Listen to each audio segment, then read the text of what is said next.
انہوں نے ڈرائیو کیا ہے آلو پروڈکشن، آلو یعنی زیتون کی جو پوری کوشش کی انہوں نے، کئی 2-3 سال سے لگے ہوئے تھے.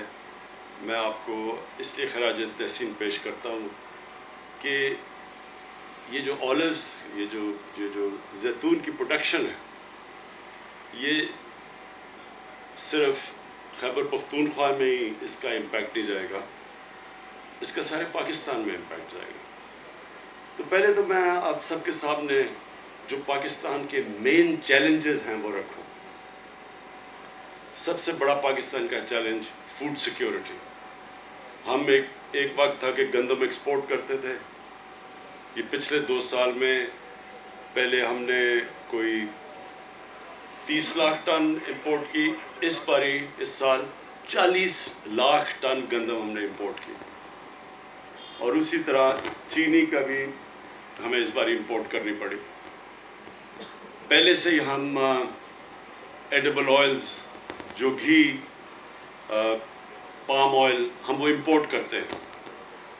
تو جو آگے پاکستان کی بڑھتی ہوئی آبادی ہے، سب سے بڑا چیلنج فوڈ سیکیورٹی ہے کہ ہم نے کیسے اپنی آبادی کو نیوٹریشن دینی ہے، کھانا، ان کی غذا کیسے، ان کی پروٹین، یہ کیسے ہم نے ایک گورنمنٹ کی سب سے بڑی ذمہ داری ہوتی ہے اپنی قوم کو فوڈ سیکیور کرے. اس کے لیے کھانے پینے کی اتنی ہم چیزیں دیں کہ لوگوں کی زندگیاں ہم بہتر کر سکیں. دوسرا، ہمارے پاس مسئلہ ہے فورن ایکسچینج کا، فورن ایکسچینج ریزروز.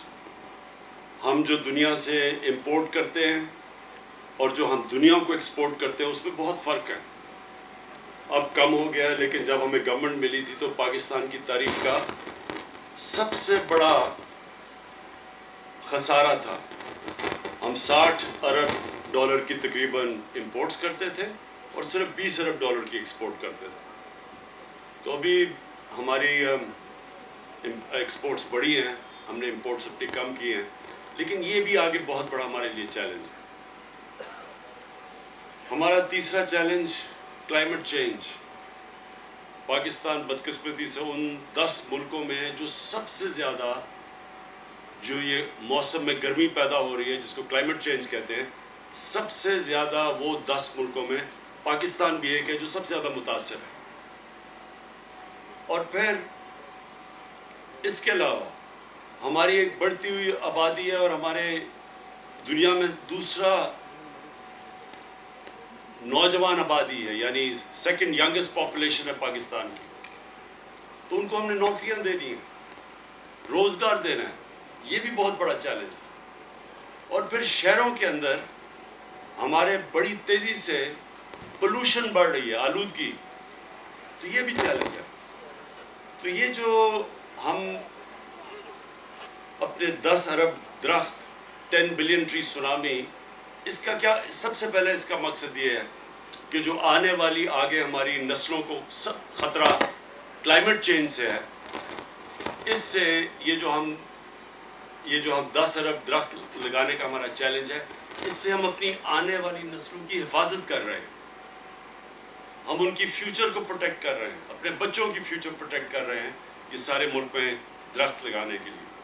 تو جتنے بھی ہمارے جن کے بچے ہیں ان کو اس لیے شرکت کرنی چاہیے اپنے بچوں کے لیے. جو نوجوان ہمارے ہیں ان کو اپنی مستقبل کے لیے اس 10 ارب tree tsunami, 10 billion tree tsunami میں شرکت کرنی چاہیے. یہ آگے ملک کی، یہ ساری دنیا میں کلائمیٹ چینج بہت بڑا ایشو بن گیا ہے، لیکن ہمارا ملک کیونکہ زیادہ والنریبل ہے، زیادہ خطرہ ہے، اس لیے اس میں سب کو شرکت کرنی چاہیے. تو یہ جو آج ہم یہ آلو پلانٹیشنز کی، یہ جو زیتون کے درختوں کی ہم پورا یہ آج پلانٹیشن کر رہے ہیں اتنے بڑے علاقے کے اندر، اس کا ایک تو یہ مقصد ہے کہ ہم اپنے ملک پر شجر کاری کر رہے ہیں. دوسرا مقصد کہ جو زیتون ہے یہ اس سے فورن ایکسچینج آ سکتا ہے.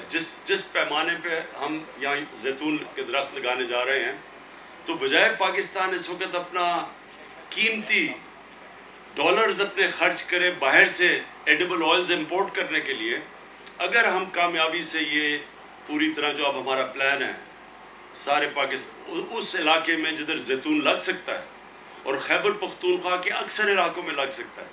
یہ جو دریائے سندھ ہے اس کا جو رائٹ بینک ہے سارا سلیمان رینج تک اوپر قبائلی علاقہ، یہ سب سے بہترین علاقہ ہے زیتون کے درختوں کے لیے. اور وہ علاقے بھی ایسے ہیں کہ اور کچھ زیادہ اگ بھی نہیں سکتا وہاں. وہ جو سارا سلیمان کے جو پہاڑ ہیں وزیرستان کے اندر جو میں خود دیکھے ہوئے، ادھر اور زیادہ چیزیں اگ نہیں سکتی. تو زیتون کے لیے وہ سب سے بہترین علاقے ہیں.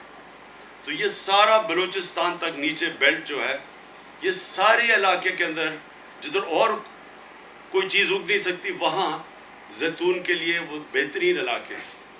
تو یہ جو ہمارا یہ جب ہم یہ جو کر رہے ہیں آج ہم نے شروع کیا ہے، اور یہ سارے پختونخوا کے اندر اور ابھی پنجاب کے کئی علاقوں میں اور بلوچستان میں بھی یہ جو کر رہے ہیں، اس سے پہلے تو ان علاقوں میں جدھر کچھ اگ نہیں سکتا ادھر وہ درخت اگے گا جو اگلے 100 سال تک، یعنی اس کی بڑی لمبی عمر ہوتی ہے زیتون کے درخت کی.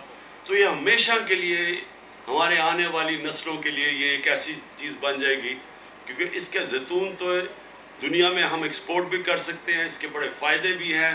یہ بہترین کوکنگ آئل ہے. اس کے قرآن شریف میں اس کا ذکر ہے زیتون کا. تو اس کے وہ فائدے ہیں جو کہ ابھی تک ہمارا اللہ نے ہمیں اتنی نعمتیں دی، اس ملک میں اتنی 12 موسم دیے، لیکن ہم نے فائدہ نہیں ان کا اٹھایا. تو یہ اس کا اگلا سٹیپ ہے. پھر روزگار، یہ جو شاہ فرمان نے بات کی، ان علاقے میں ہم نوجوانوں کو ان کے ساتھ مل کے روزگار دے سکتے ہیں. ہم یہ جو اس کی پروسیس کے اندر بڑے نوجوانوں کو نوکریاں مل سکتی ہیں. یہ جو علاقے ہیں زیتون کے، انہی نوجوانوں کو ہم ان کے ساتھ بزنس بھی ماڈل کر سکتے ہیں. ان کو نگہبان بنا سکتے ہیں، جس طرح کے بلین ٹری سونامی میں ان علاقوں سے ہم لوگوں کو لیتے ہیں. وہ پہلے اسی علاقے کے ہوتے ہیں، پہاڑی علاقے کے، پھر وہ اپنے درخت بھی بچاتے ہیں، ان کو پیسے بھی ملتے ہیں، نرسریز بھی اگاتے ہیں. تو اس سے ایک پورا ایک روزگار کا سسٹم بن جائے گا نوجوانوں کے لیے. اور جو ہمارے لیے بڑا امپورٹنٹ ہے کہ ہمارا ڈالر بچیں گے، ہم اس کو ایکسپورٹ کریں گے. ہم بجائے ایڈیبل آئل امپورٹ کرنے کے ہم بلکہ ایکسپورٹ کر سکتے ہیں. ہم تو جو ہم نے یہ پوٹینشیل دیکھا پاکستان کا، اسپین میں بہت زیادہ وہ زیتون کا تیل ایکسپورٹ کرتے ہیں. تو ہمارا تو اسپین سے بھی زیادہ پوٹینشیل ہے. ہم تو دنیا کے ٹاپ ایکسپورٹر بن سکتے ہیں زیتون کا. اور انشاءاللہ جو ہم ساتھ ساتھ جو ہمارا بڑا مسئلہ بنا ہوا ہے آلودگی کا شہروں کے اندر، وہ تو جو ہماری 10 بلین ٹری سونامی اور جو شہروں کے اندر اربن پلانٹیشن ہے، جس کے اندر ایک نئی ٹیکنیک نکلی ہے میاواکی. یہ جاپان سے ٹیکنیک آئی ہے کہ وہ ایک ایسا انہوں نے ٹیکنیک نکالا ہے کہ وہ جو جنگل 30 سال میں اگتا ہے وہ 10 سال میں اگ جاتا ہے. اور وہ میں نے لاہور میں 50 جگہ پہ یہ ہم نے پلانٹ کروائے ہیں. یہ جو میاواکی فارسٹ ہے، یہ میں چاہتا ہوں آپ قاسم اپنے فارسٹ ڈپارٹمنٹ کے ساتھ مل کے اربن پلانٹیشن میں پشاور میں کریں، خاص طور پہ کیونکہ پشاور میں بہت آلودگی پھیل گئی ہے. پولوشن جو میں لیولز پڑھ رہا تھا پولوشن کے پشاور میں، وہ بہت اوپر چلے گئے ہیں. تو آپ کو یہ میاواکی فارسٹ کی ٹیکنیکس جدھر جدھر آپ کو علاقے ملتے ہیں، تھوڑے سے علاقے میں یہ ایک تو اگتا زیادہ تیز ہے اور ایک آکسیجن زیادہ دیتا ہے، عام جنگل سے زیادہ آکسیجن دیتا ہے. یہ بڑی سائنٹیفکلی جاپان کے اندر انہوں نے یہ ڈیولپ کی ہوئی ہے ٹیکنیک. تو شہروں کے اندر بھی اپنے لوگوں، وہ بھی اپنے فیوچر میں اپنے بچوں کی، اپنے نسلوں کی، اپنے جنریشنز کی، ان کی صحت کے لیے ہمیں بڑا ضروری ہے کہ شہروں کے اندر بھی ہم یہ اربن فارسٹری کریں. میں پھر سے اینڈ میں آپ کو شاہ فرمان خراج تحسین پیش کرتا ہوں، کیونکہ آپ نے ڈرائیو کیا یہ ساری آلیو ٹری پلانٹیشن. یہ جو ڈرائیو ہے یہ آپ کی طرف سے تھی، یہ بڑی زبردست ہے. اور اب ہمارا سارا جو پاکستان میں جو ہم 10 بلین ٹری سونامی کریں اس کا ہم حصہ بنا لیں گے. اور آخری چیز میں بھول نہ جاؤں، فروٹ ٹریز، ہمارے پاس پھلوں کے درخت ہم اسی کے اندر شامل کر لیں گے. اس سے بھی مقامی علاقوں کے اندر لوگوں کو روزگار ملے گا، ان کے لیے ان کی آمدنی میں اضافہ ہوگا. پاکستان میں بہت مختلف قسم کے پھلوں کے درخت اگ سکتے ہیں. اور اس میں مسئلہ یہ ہے کہ ہم نے کبھی سوچا نہیں اس کا. ہمارے پاس 12 موسم ہیں. بڑے کم دنیا میں ملکوں کے پاس 12 موسم ہوتے ہیں.